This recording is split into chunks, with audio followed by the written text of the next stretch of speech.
Alright, it's James, otherwise known as the Skate Punk Lefty, back finally with a big group of videos today.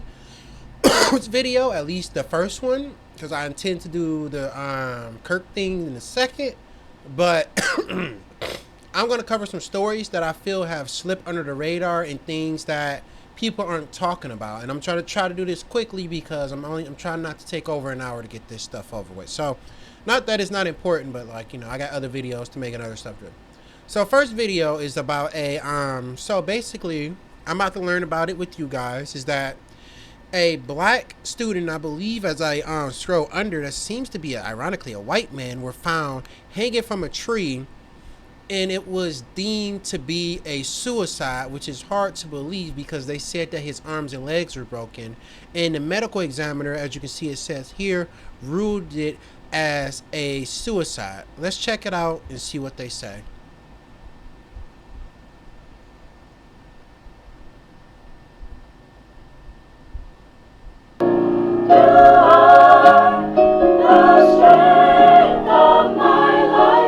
The spiritual tunes from the university's choir.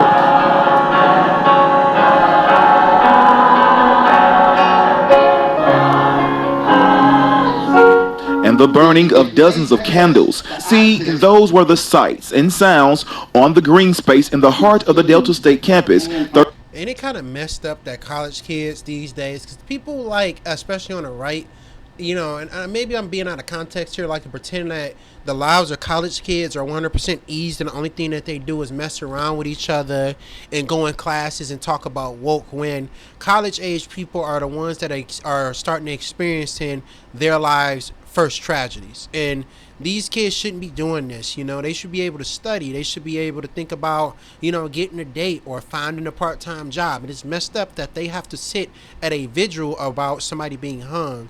And the many of college students and even students in high school and middle school that have to deal with the trauma of school shootings. I'm just saying, I guess, we live in one hell of a country and one hell of a time. Thursday evening, it was all to mourn the loss of 21-year-old DeMartravian Trey Reed. Just come together, mourn together, grieve together. And the toll the tragedy has left on students. Yeah, it definitely has affected us mentally, spiritually, and we just really are praying for the Reed family, first of all, because that's devastating news for that family as well. On Monday, Reed, a black student, body was discovered hanging from a tree near the pickleball courts on campus. The incident gained national attention, some even giving their own theories as to what may have happened. But after much speculation, the Mississippi State Medical Examiner's Office concluded that Reed's death was by suicide. We feel like if there was no other time to come together, it's now. We gotta come together. We gotta be there. There's too much narratives going on the internet about what happened and this, that, and the other. When there's not enough, people saying, hey, we just gotta come together and make something happen. Organizers of the Candlelight Vigil want the world to know that despite the circumstances, when one hurts, all hurt. Definitely, this is just to show that, he was a student just like us and a statesman just like us. And I really just want to send this out to his family, letting them know, like, we care, just as much as they care. This is not news anybody wants to wake up and just hear. So, my opinions on this is, of course, is that being somebody that knows a lot about police misconduct, what black person doesn't, or what working class person does it, but in their complicity in the lynchings and persecution of black people, I think the medical examiner is obviously full of shit. And this is another case of how black people, under liberal democratic governments, quote unquote, now it's basically a fascist government, we cannot allow or rely on the state. Well, we can allow it to do what it's supposed to and do its damn job, so I don't mean that at all.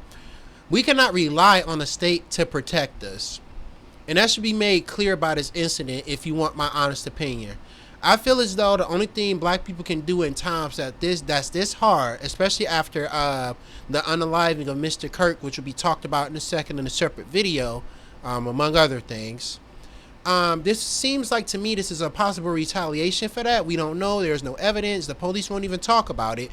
But this guy was, obviously beaten, suspended from a tree, and the medical examiner wants us to believe that he unalived himself and he broke his own arms and legs before unaliving himself, because you can't climb to do this to yourself if you are have your arms and legs broken. You can't walk or move at all. You can't even crawl if your whole body is just shattered apart like that. You'll be on the ground screaming.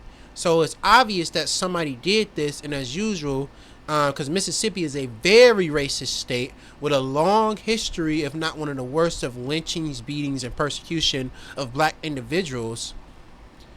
It's obvious that this smells funny to the point where Colin Kaepernick is funding a separate investigation to see what happened. And my best advice in hard times like this is not even really one of violence, but it's one of self-defense. And I would advise people who legally can, arm yourself. Go get your license to purchase, buy a rifle, buy a shotgun, carry a knife below 4 inches, carry mace, carry a taser. And if you don't want to carry weapons because you don't feel like you got the mental health capacity to handle one, make sure that when you're going out places at night, you have to start walking in groups with people, especially in these southern Republican states where and let's be honest, YouTube, I gotta say it, the murder rate and the persecution of black people, your likelihood in these southern states, especially in the ex-Confederacy, is extremely high. So, this is very tragic.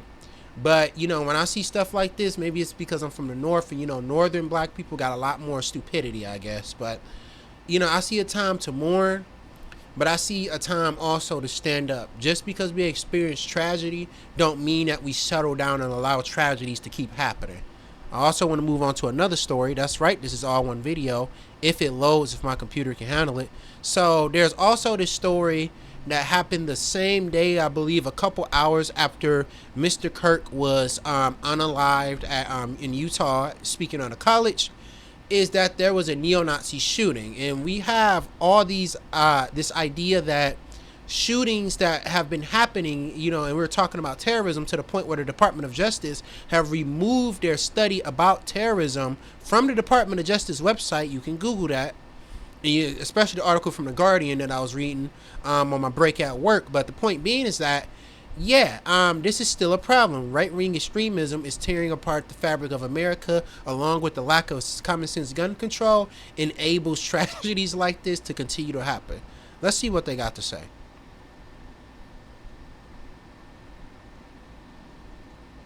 Disturbing new details about the Evergreen High School shooter in Colorado. 16-year-old Desmond Holley was active on a violent gore website tied to 2 other recent school shooters who in the past year have used the site before carrying out attacks, according to a... Is he talking about Twitter? report by the Anti-Defamation League. The organization also reporting the teen may have had plans to live stream the attack. He had been on our radar. Yeah, it's just like the Brooklyn guy who had, I believe it was Brooklyn, New York. He drove about like 60 miles or whatever to go do a shooting against a bunch of black people, and he was unaliving black people, and then he saw a white guy hiding behind a counter. He said, "Whoops, sorry," and he was live streaming it, and Twitch had to take it down. And I believe that's not the only one that's been done like that. Since at least July. The ADL says they didn't know his name, but had social media posts that raised red flags this summer. Those posts were shared with law enforcement, according to the ADL. This particular website is filled with the types of content that glorifies previous mass shooters, whether they're school shooters or extremist shooters. It provides an opportunity for users to signal back and interact with one another. The FBI telling NBC News they opened an assessment in July into the social media account but could not identify its user. Therefore, and that is a very, very pathetic FBI that we are under. It's like Jasmine Crockett said, the only people that feel safe under this FBI is, white supremacists, because they are not investigating or trying to tear apart their networks, but the couple of trans girls that are trying to somewhere in Los Angeles that are trying to create a freedom defense fund for hormone therapy or some shit are being targeted and talking about they're like dodging taxes and exploiting the system or whatever the fuck they come up with. Oops. There was no probable cause for an arrest or additional law enforcement action. The morning of the shooting, the ADL says Holly posted this photo of a revolver on X, the same type of gun officials say he used to shoot 2 students last week before killing himself. Right now, children are killing other children, and they have these websites that are the common thread.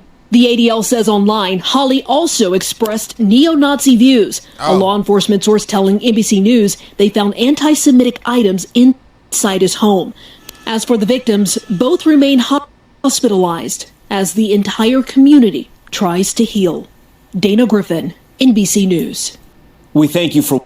I mean, what do you really get out of that? I'm not really surprised that this is happening because we're living in a country that is purposefully ignoring the dangers of white supremacy and enabling their rhetoric and their language. So it doesn't really surprise me that stuff like this is happening in the background. And we're getting all this stuff now, especially with the firing of Jimmy Kimmel and all this attacks on free speech, which we'll be going over in my main, probably hour-long Charlie Kirk video. But it just goes to show that right-wing violence in this country, regardless of them deleting the study or not, is still being recorded and kept up with by organizations like the ADL, and it's clear to everybody that that is the problem, is these right-wing extremist group. In fact, a couple of years ago, when Joe Biden was in office, and I believe it was after the shooting that happened in New York by another neo-Nazi, go figure that, Joe Biden proposed some legislation, and the Democrats proposed some legislation that they were supposed to put more funding into investigating domestic extremist group. Ironically enough, with the FBI, a lot of those people have been taken away from that and given immigration duty, and that includes even the people that are supposed to prosecute, child, Mex crimes, we can just say. And my last story I want to cover, so I think it was like a week ago, the jackass Brian Kilmeade said that because they were talking about let's be honest, final solutions for the degenerates in society. That's basically what he was saying. In the Uncle Tom that was with him, and I believe it was a woman. Yeah, he came out and made a half-assed apologies or whatever on Fox and Friends. They were discussing the unaliving of a Ukrainian refugee. That's why he's being so racist. It was about the black guy, but he said that mentally ill people should be have forced lethal injections. So what Brian Kilmeade believes is that people who are mentally ill and criminal, especially if they're black, should be killed. That's what he said. I'm not going to say unalive for this one. He said we should kill people. And following that, in Minneapolis, ironically enough, this is the first I'm hearing about this story. We are following a developing story this morning as police remain on the scene of a mass shooting at a homeless encampment in Minneapolis. Police say 8 people are hurt at this point, 4 of them with life-threatening injuries, and the city says it will clear out that encampment as soon as possible. Saquon joins us live there from the scene with the very latest. Good morning, Say. Hey, good morning to you. Yeah, we're at this homeless encampment right now, and this is how active it is even hours after that shooting. I'll step out of the way so you can see for yourself. This whole area by the encampment here is blocked off by police. You can see, of course, police officers still on scene this morning. The forensic team right now is collecting evidence, and once they're done with that, the city's going to send in some crews to shut down this area for good. Keep in mind, this has been another busy day for Minneapolis police, with this shooting happening just 12 hours after another shooting just blocks away where 5 other people were hurt. It's been a lot of violence lately, and we just want our community to know that we are not going to give up, and that we will continue to fight so that every person in this city can be safe. The shooting at this encampment happened just after 10 o'clock last night near 28th and East Lake Street in the Longfellow neighborhood. It's unclear at this point what led up to the gunfire, but police say they believe it was a shootout between at least 2 people. Police say 5 men and 3 women were shot. 3 of the men and 1 woman have life-threatening injuries. The other 4 victims are expected to survive. We also know some tents started on fire after the shooting, and firefighters were also called in to put out these flames. The mayor says this particular encampment has been the site of many issues over the years and will be cleared out. We have tried to clear this encampment on multiple occasions. We were met with resistance by the property owner. It made it very difficult, both from a practical as well as a legal perspective. Now people are dying. I mean, I hope they find the person that did this, because what's messed up is that imagine losing everything, right? You lose everything. And ironically, this property owner kind of did a base thing about not allowing the police to move in and clear out these homeless people. But my point is, right? My point is that imagine in life you lose everything, right? You lose everything. You're out on the street homeless. Some of these people might bounce back and get, like, you know, back into life. Some of these people have nothing and will never have anything in their life.